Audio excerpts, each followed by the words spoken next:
Hey guys, welcome back my new video. आयो पजोर सन्चै आरामै हुनुहुन्छ होला म पनि सन्चै आरामै छु। आज चाहिँ हामी बाख्रा चराउन गएको छौं। बाख्रा चाहिँ हैन यता छ हेर्नु टक्क। बेडे जाय।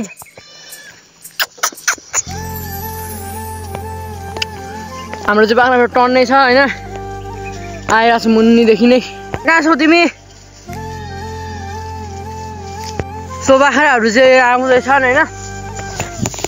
म चाहिँ अगाडि बाख्राहरुले बाटो देखाउँदै हिँडिरहेको छु। अनि यो सिधै खा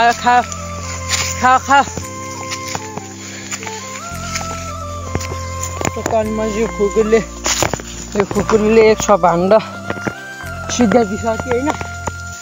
सिधै एउटा रुख तोइ तक्रिनमा घाँसै छैन के है। थेत्तेरी यार यो कहाँ आइपुग्यो घाँसै केही छैन गाइस यार। भुइँमा यस्तो सुकेको पत्ता मात्रै छ के खान्छ यार। यहाँनिर एउटा लहरा रहेछ यार। यो लहरा काटिनु पर्छ के हो बाख्रा आउनुभन्दा अगाडि। फाइनली मैले त्यो लहरा चाहिँ पुरै झारेर बाख्राहरूले खान थाले। खाऊ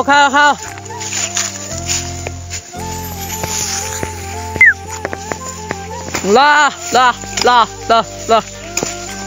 गाइस हेर्नु त यहाँनिर चाहिँ जङ्गलमा कस्तो बिजोग बनाइदिएको रहेछ। यो तारलाई यहाँबाट पोला छ हैन। यहाँबाट तार सिधा यस्तो जानुपर्ने तार यतातिर घाँस हेर्नु त। त्यहाँनिर चाहिँ कसले एउटा घाँस झारेछ माथि यो रुखबाट हैन। अनि डाइरेक्ट आएर त्यहाँनिर पसेछ डाला। त्यो डालो पनि ननिकाल्दिकन गएछ नि हेर्नु न यार। ओइ त कता ल त्यो बो ब्याडेलाई पनि भित्र लाउनु।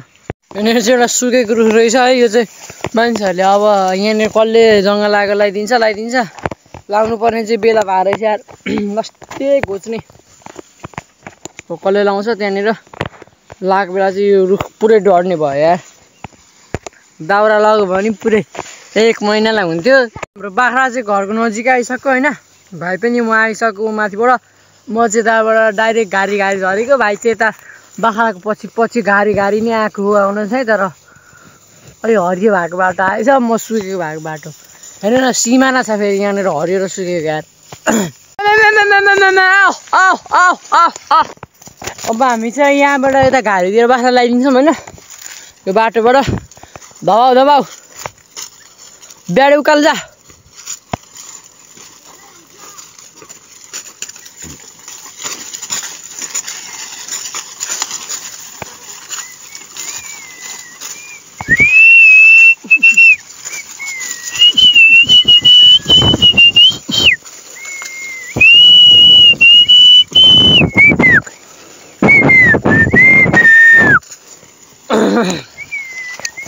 सो अब हामीले चाहिँ बाख्रा उँधो लागिसक्यौँ हैन। अनि अब चाहिँ हामी यता साइडबाट हिँड्छौँ। गाडी चाहिँ हिँड्दैनौँ।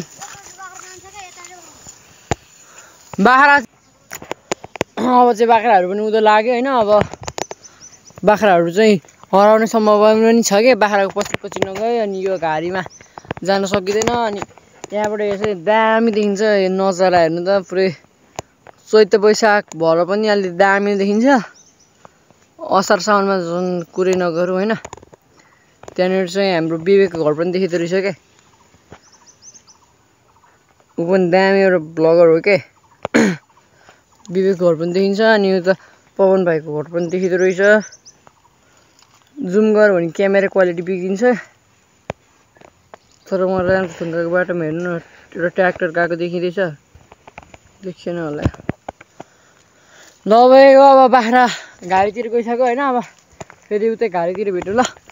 ब्याडीसित बातचित गर। बोका नभाग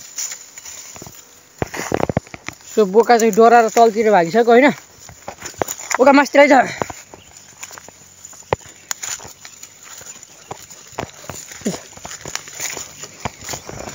टक्कै हेर्न सक्नुहुन्छ बोका चाहिँ यहाँनिर। उकालो घर त्यहीँनिर छ हाम्रो हैन। अब बाख्रा चाहिँ यहाँ आइसक्यो। अब यहाँबाट ठक्क उँधो लगाएपछि घर पुगिन्छ। घर लाने बेला अब भनौँ न आधी जस्तो बाख्रा हैन। टक्क यहाँनिर रेडी भइसक्यो हैन। एउटा पाटो चाहिँ उहाँ भागेछ फेरि। अब हामी चाहिँ यहीँबाट बाख्रा लान्छौँ। A few moments later.